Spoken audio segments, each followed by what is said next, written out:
quiet village nestled between mountains, there lived a young man burdened by a constant sense of unease.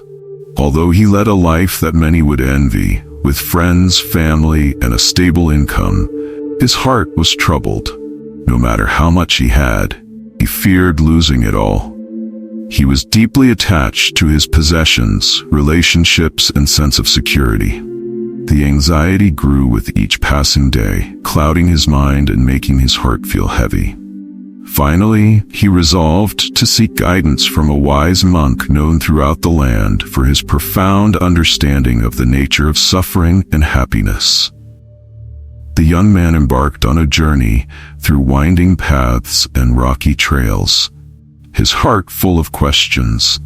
At last, he arrived at the monastery nestled atop a mountain. The air was calm, and a sense of peace seemed to radiate from the walls of the temple. The monk, seeing the young man's troubled face, welcomed him and invited him to share what was on his mind. "Master," the young man began, "I am haunted by the fear of loss. Even though I have so much, I constantly worry that it will be taken from me. I cling tightly to everything and everyone in my life, but the harder I try to hold on, the more restless I feel. I came to seek your wisdom on how I might find peace." The monk listened carefully, his expression serene. He then rose and motioned for the young man to follow him to the riverbank nearby. Silently, they walked until they reached the water's edge, where the river flowed steadily over smooth stones. The monk knelt down, took a handful of sand, and held it out to the young man. "Here," he said, "try to hold on to this sand." The young man cupped his hands around the sand, gripping it tightly.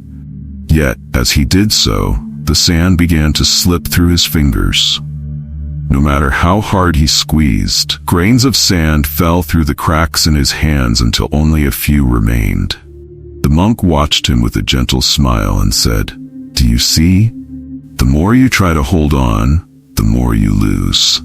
The young man looked down, a glimmer of understanding dawning on his face. But the monk was not finished. He knelt down again and scooped another handful of sand, this time holding it in his open palm. Remarkably, the sand rested there, undisturbed, not a single grain falling. "Now watch," the monk said. "When I allow it to rest naturally, without clutching, it remains in my hand." The young man nodded slowly, a realization forming deep within him. The monk continued, "Attachment, my friend, is like clutching the sand. When you cling to something out of fear, you create tension within yourself, which brings suffering. The tighter you hold, the more it escapes you. But if you allow things to be as they are, without trying to possess them completely, they remain with you in their own way." The young man's eyes widened as he absorbed this wisdom.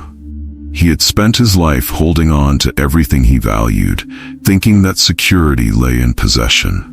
He was beginning to see that his true suffering came not from the things around him, but from the attachment within him. The monk looked out over the river, his gaze thoughtful. Life flows like this river. Everything in it, your relationships, your possessions, your experiences, is like water flowing past. To try to hold on to it is to go against the current.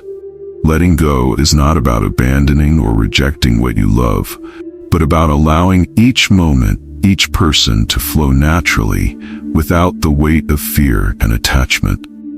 The young man felt as if a weight had been lifted from his heart. He realized that freedom did not lie in controlling his world, but in relinquishing the need to hold on to it. Gratitude, he saw, was the natural state of a mind at peace, a mind that lets go. As the young man continued to ponder the monk's words, he began to understand more deeply the roots of his suffering. In Buddhist teachings, attachment is seen as one of the primary causes of suffering, a truth revealed in the Four Noble Truths. The more we cling to transient things, mistaking them for sources of happiness, the more we suffer when they inevitably change or leave. It is the illusion of permanence that causes us pain, not the things themselves. "Master," he said, "I thought that by holding on, I was protecting myself, ensuring that I would not be alone or without. But now I see that it was my very act of clinging that made me feel insecure." The monk nodded, his eyes kind. Yes, attachment binds us to expectations and fears. But when we release the need to possess, we find that life brings us everything we need at the right moment. Just as this river brings fresh water, so does each day bring new experiences, new opportunities for peace. The monk's words resonated with the young man who, for the first time, felt he could embrace the flow of life without clinging to it. He was ready to live with an open heart, to experience life without the constant anxiety of losing it. As he prepared to leave, the monk offered him one last piece of advice. "Remember, letting go is a practice," he said. "It's not something we do once and for all. Every day, you will encounter situations that tempt you to cling. But with each breath, remind yourself of the open hand. Let life flow through you as freely as the river."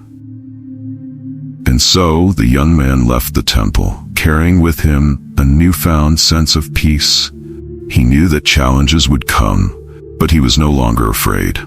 For he had learned that true peace does not come from possession, but from the freedom that only letting go can bring. In the spirit of Buddhist wisdom, the story of the young man and the monk teaches us that peace comes not from what we hold on to, but from our ability to let go. As the Buddha once taught, all things are impermanent, constantly changing. To seek happiness in things that are bound to change is to invite suffering into our lives. Instead, by learning to release our grip on possessions, relationships, and even our own identities, we make room for a deeper sense of gratitude, peace, and acceptance. To let go is not to lose, but to find freedom from fear and to embrace the present moment with open hands.